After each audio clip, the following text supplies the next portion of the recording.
Hello everyone, hope you're doing well. I thought today we would have a look at the preliminary update notes for the update's new power, and the reason for this is because it seems like the update is going to be coming out next week, so why not give you guys a heads up the extra information that is coming when it comes to the new updates. So the first thing is DLSS is now going to be enabled. Now DLSS is an NVIDIA technology. It's a deep learning super sampling, and it seems a little bit complicated to explain here. So basically the way to put it is it should, if you have higher end NVIDIA cards such as a 2070 or higher, it should give you better frame rates and also better rendering and resolution and all of these things. That's what it's generally designed to do, so it works your graphics card a little bit less and also gives you more of a performance. So overall, pretty good. They also added some of the electro-optic countermeasures, obviously the Storer system on the T90 and also the EREL system on the Brennus. We tested both, so if you want to see the video on that, make sure to check the dev server videos. They both seem to work pretty well against ATGMs with the optical feedback to the guidance unit, so the TOW, Hot, Phalange, Conkers, Milan, the Sturm Attacker with radio control guidance. They all seem to, be scuffed up by this new system, and it seems to be pretty effective at what it's designed to do. They've also changed the visualization of overloads and stall effects on the wings. Basically, they made them wibbly wobbly, so if you're in overloads, your wings are going to bend, which is pretty cool, and also they're going to tremble in the stalls. That is something that I showed when it came to the Javelin, just going forward when it was moving in, which was pretty cool. Generally, I'm very happy to see happy to see little realistic changes like that. The wings basically like concave inwards to obviously show the visualization of the effect, and it's just really nice. They've also made a new marker for capture points. This new marker is a simple marker. It has the letter in it. It's a diamond shape and also has a black line around it, so you can tell exactly where it is. What's also alongside it is a distance under it, so it tells you how far away from the capture zone you are. I don't like this. It removes some of the skill from the game. It means that it's much easier to range shots, and therefore, if anybody's ever on the capture point, you know exactly how far away they are, because of the fact that you can just look at the distance of the capture point. So yeah, that's how that's going to work. Then, new air surface missiles. We had a look at these on the dev server, the H23Ms, so yeah, they're in the game, and also there's a new effect for the 7.5 to 30mm MGs and autocannons from ground vehicles. They're basically taken the new effects that are on aviation vehicles and added them to ground vehicles, so they look really nice, massive upgrade over what we have right now. And then the new effect, the aerobatic smoke, has been added. What they've basically done is they've made the smoke a lot denser behind your aircraft, so therefore it looks just a lot nicer. The colors are a lot more vibrant as well because of the new Dagor Engine 6. The effect of steam for steam catapults on aircraft carriers has been added. I didn't personally see that. I set off from a bunch of aircraft carriers but didn't see that, so maybe I wasn't paying attention. Hover mode and hover control for aircraft with vertical takeoff and landing abilities has been added, so yeah, you can just hover around the place now. So if you ever feel like trying to replicate a helicopter, you can. Tank missions on the Normandy location have been temporarily removed from the rotation and selection. That is kind of a surprise to me. I'm guessing what they're going to do is they're going to remodel it and then bring it back in, but I didn't think there was many issues with the Normandy map. I think that there are other maps out there, such as Corellia, which have way bigger issues with them. So obviously all the known bugs on the dev server, we'll just skip over them, because obviously they should be fixed by the updates being out. Then of course we have all of the vehicles. I think I covered all of these apart from a bunch of the ships. ships, basically because I wasn't interested in too many of the ships, if I'm quite honest with you.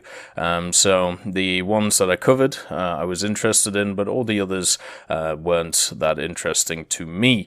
Then we also have the new locations and missions. Obviously the new hangar we've already talked about once again, did a video on them if you want to see all of the new hangars. And then they added an aircraft location city. Now this aircraft location seems to be set up to be an air arcade map. The idea is you fight in a modern city all around all of the massive apartment complexes and also offices. It is a really nicely made map, and also at night all of the lights of the city turn on, so it just looks really nice and takes advantage of the new effects that have been added with the new engine. Aircraft AB mission in the location city is the ground strike city, so yeah, once again AB seems to be for that map. If it goes into RB, my feeling is the map is a little bit too small for RB, so I'm not sure how that's going to work. They also changed a bunch of test flight missions, so you have the new carrier-based missions for the America, Britain, and also the USSR,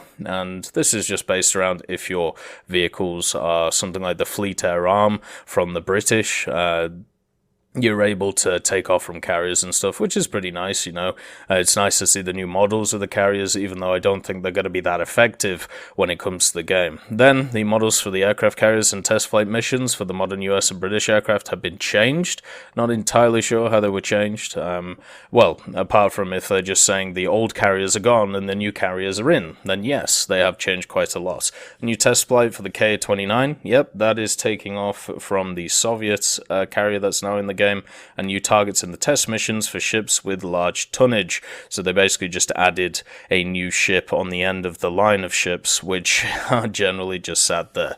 So that just means that you can be able to shoot at even more targets in test flights. They've actually done a really good job recently when it comes to improving test drives, putting just more and more targets around the place, so therefore you can test out your weapons and test out your vehicles, which is perfect. They've also changed some of the naval locations, such as Honolulu. The island previously was located within the range of the location borders and couldn't be bypassed. Now it is possible to bypass it, so there you go. So they've added more sea area along the edges of certain locations, so Peleliu and also Saipan have got this as well. A large part of the islands were placed on the edge of the map, and it wasn't possible to bypass them or to locate mission objectives on them. So they've just made it easier to be able to traverse the map for naval locations, which is good. Another thing I was saying is in RRB, I've been playing quite a lot of it over the last few weeks, just trying to grind some of the jets out.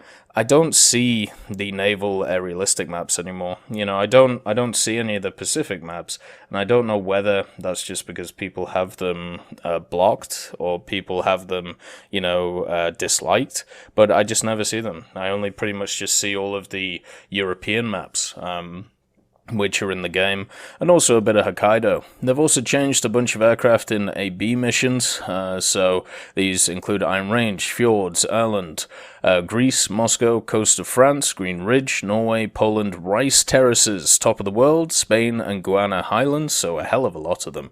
And for part of these missions, the airfields have been relocated to new places to keep them away from the mission center and to reduce the impact of airfield air defense on the mission. Nice. So you have to get away from the battle to land, and also at the same time, it means that AI won't play as big of a part in the overall battle. Then the other changes that they've done, so the automatic feature of the destruction of AI vehicles has been disabled, so new AI vehicles will appear, ground attackers that spawn for every team and destroy AI ground vehicles. Also in these missions, the number of ground vehicles has been increased, and both heavy vehicles, dots and tanks, and light vehicles, artillery, anti-aircraft guns and trucks will be counted as victory points. Previously, destruction of light vehicles didn't affect victory points, so everything on the map matters now, and the random nature of AI vehicles just popping to keep the game going, or sorry, to finish the game, is not going to happen. You're going to have to do it yourself, or you're going to have the AI aircraft do it for you while you cover them. This is something they've added to Aerialistic, and I think it's a very positive move. It has brought a different angle to Aerialistic, and I'm glad they're doing it in arcade as well. Airfield models have now been changed to a new 1700 meters long model. Well, that's lovely. Hopefully they've got it from the other stuff. AI vehicle counters have been disabled. In fact, previously they duplicated the victory point lines, but might not depict the actual required number of vehicles for victory, for example, when bombing zones were destroyed. So, yeah, I mean, I suppose if the information is bad, you might as well remove it, otherwise people won't know what's going on. Destruction of player-controlled aircraft now gives victory points. Good stuff. So, every AI matters. Number of AI anti-aircraft guns has been reduced, so now you can get in there and get annihilating. Troops have been redistributed to make the mission more even without being too crowded. So there's going to be different battles going on everywhere, and you can affect different battles as you go. That sounds pretty awesome. You know, as I said, the changes to RRB that they've made over the last few updates has definitely revitalized the mode for me, and I'm very happy to see the fact that they're trying to do it with RRB as well, because they're all positive changes. Gives you more of a feel that a battle or an operation is going on and you are a part in the machine instead of you being the whole machine and therefore relying completely on you. You can affect what's going on instead of being the only person who matters. I think this is generally a good idea. The size of the vignettes has been reduced for a self-propelled anti-aircraft gun sight and default sights for ground vehicles, so therefore you'll be able to see more. It'll be clearer. Good.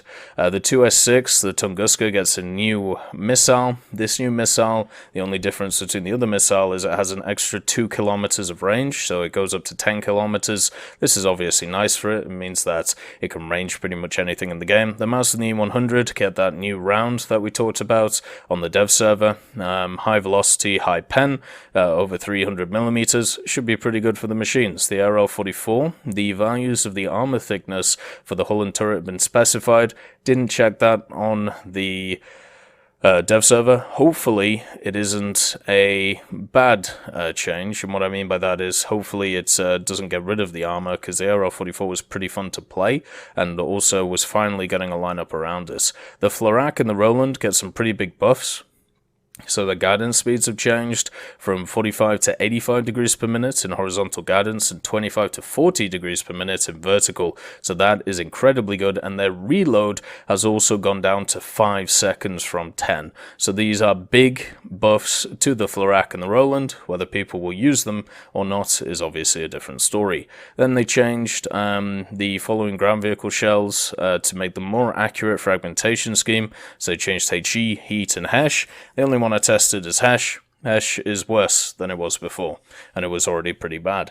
Then when it comes to aircraft and helicopters, they've changed the Yak-9, I-16s, MiG-3s, Yak-3s, Mosquitoes, Lag-3s, LA-7s, LA-5s, I-185s, and I-225s. And what they've done is they've changed the structural materials of the airframe and fin, and this has changed the damage model of how it's all going to work. So basically they've made them more realistic, and this will change the damage model on them, so just make sure that, you know where to shoot them using the protection analysis. And they've done the same thing with the BF-109K wings, also the HE-162s, they've done the same thing for the fin and piston engines, all types of modifications. Survivability characteristics when hit from ammunition of different types and calibers have been clarified and improved. So that affects every single piston engine in the game.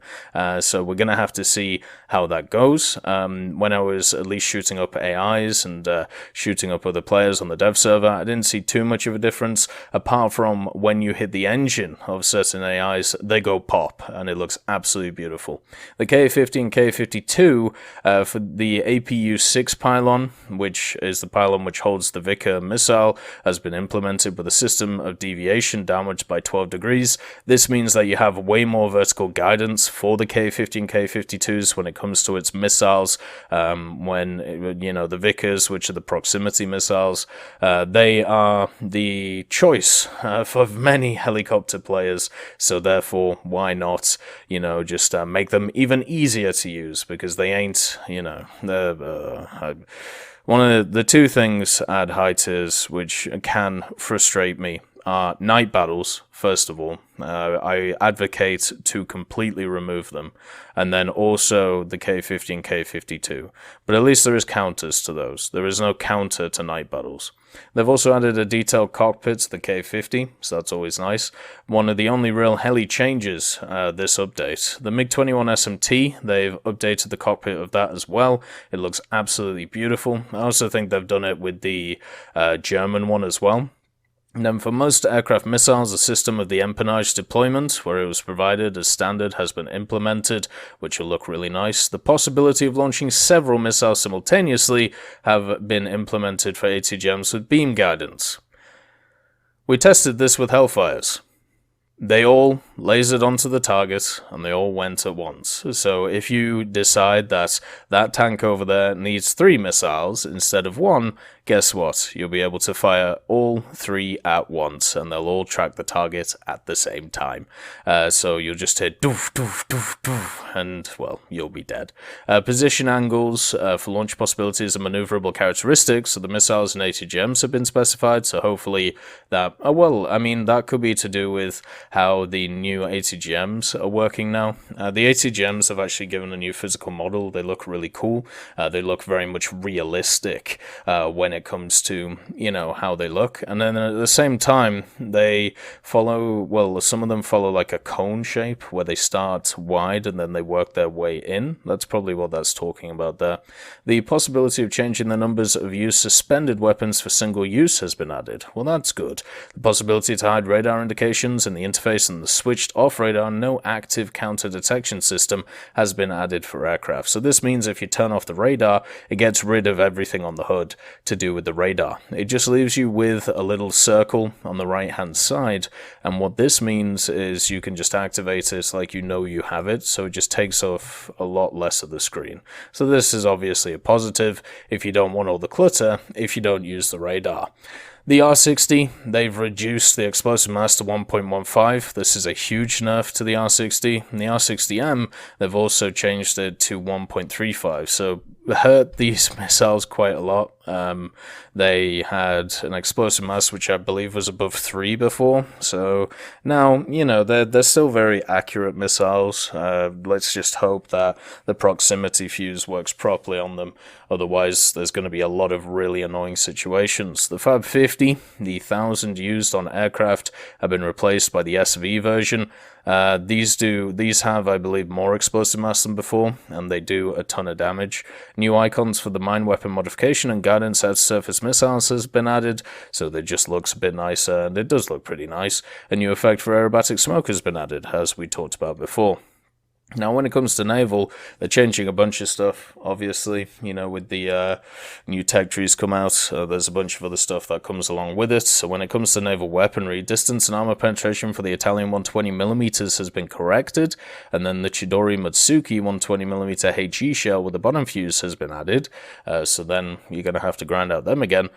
Torpedo running depth in RB mode, you may set torpedo's running depth before entering the battle, so 1 or 4 meters, just in case, you don't want your torpedo shot or you're in deeper water, which is pretty cool.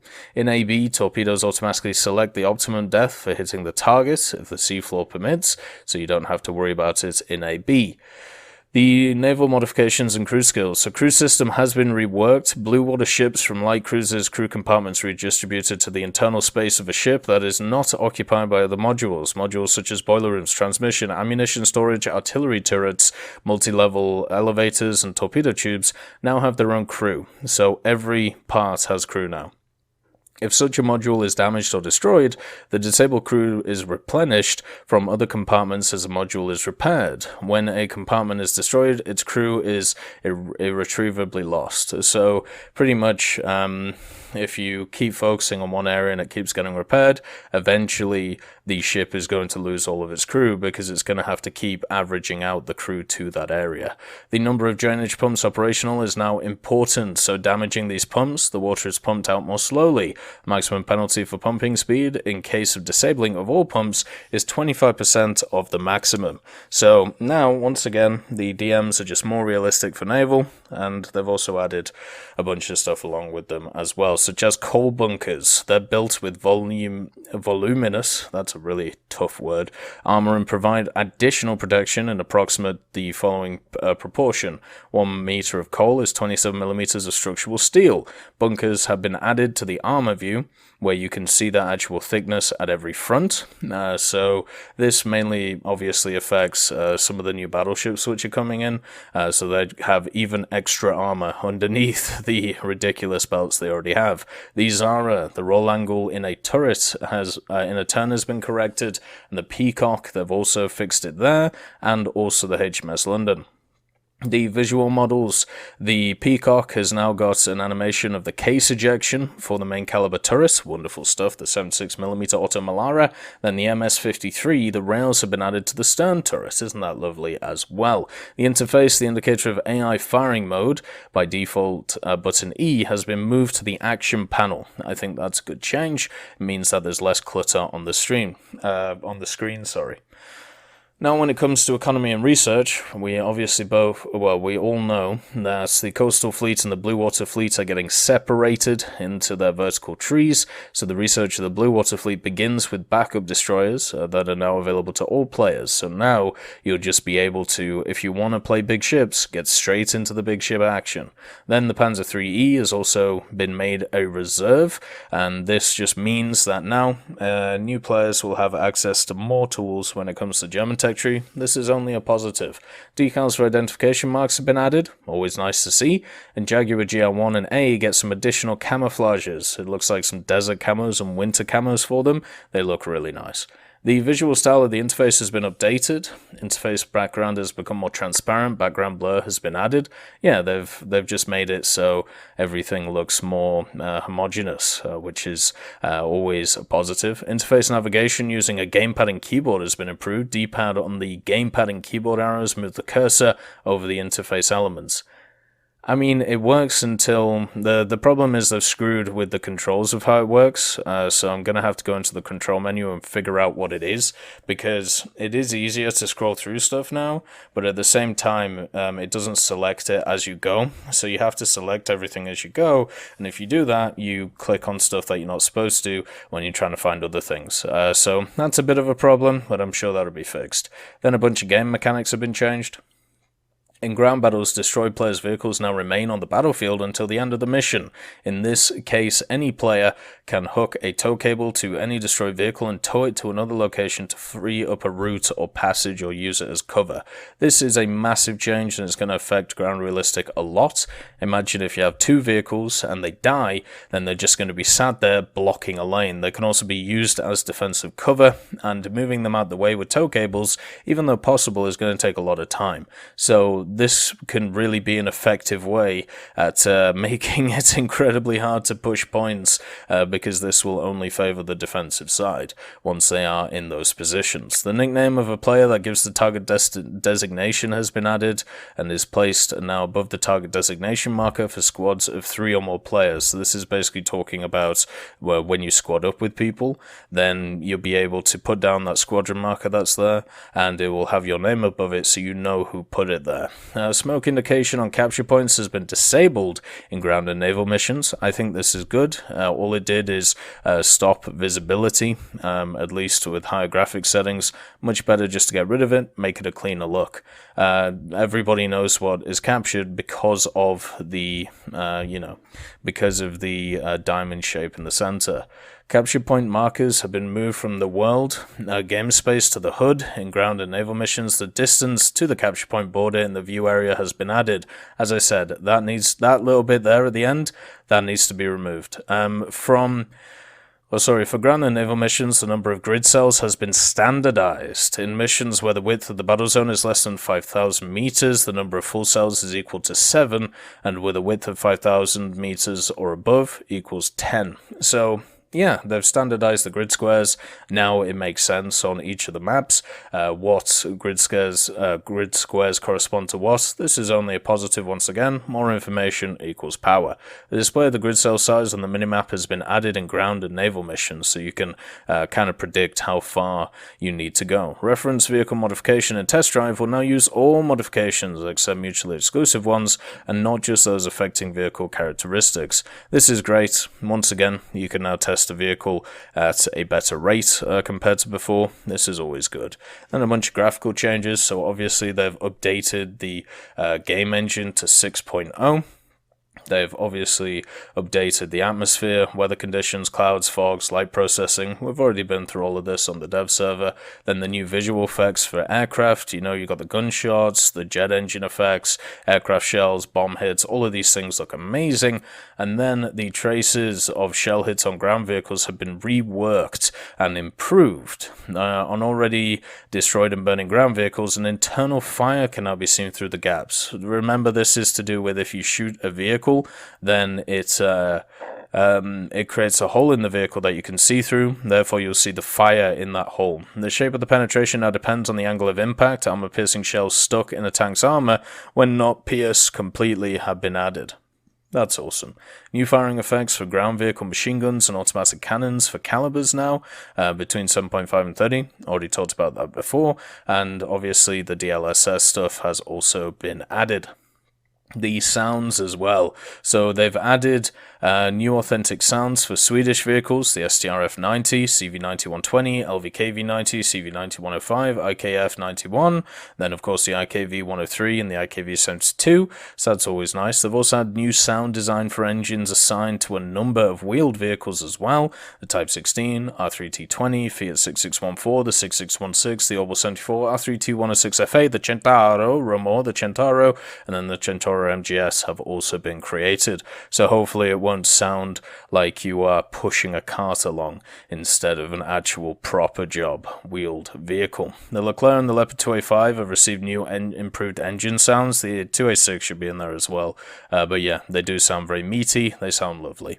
Engines on allied and enemy ground vehicles now sound as diverse as the player's vehicle. This means that enemy allied vehicles now have the same preset of authentic engine sounds as the player's vehicle, so therefore it'll be harder to distinguish what's going on, but that's completely fine. It's a realistic change. The mechanism of the sounding of close overflights has been reworked and operates with more stability, which sounds awesome, and hopefully we don't get the too much over the battlefield. The F-104 has received new sounds for the turbine that are more accurately reflected, and the sound of the engine operating phase. Basically just sounds like a jet engine now instead of a TIE fighter. The sounds of firing and explosions on ground vehicles now change more naturally as the distance to them changes. That's obviously always good. The firing sounds for ground vehicles and ship cannons have been reworked to be a more natural balance of frequencies and ability in all elements of the shots, and the mechanism of the sound of breaking waves against a boat or ship's bow has been created. The nature of the sound depends on the size of the vessel, its speed, and the wave state of the sea, and the new sound design for waves and the sea, depending on the wind force, has also been created. This is definitely a huge update. There's a lot of stuff which is in this one, a lot of cool stuff, a lot of interesting stuff, and a massive overhaul of the game. I'm definitely looking forward to it when it's released, and I hope you are too as well. I hope you all have a wonderful day, and I'll see you next time. I'd just like to thank John Ryman, Universe, Conte Baraka, Elove Goat, Trigger Hippie, Eugens Terry, Ambrosius McClellan, Daniel Stanton, Martinez B. Young, and also Hans Vergellen, Sebastian Mizon, and Samuel Schlick for supporting the channel.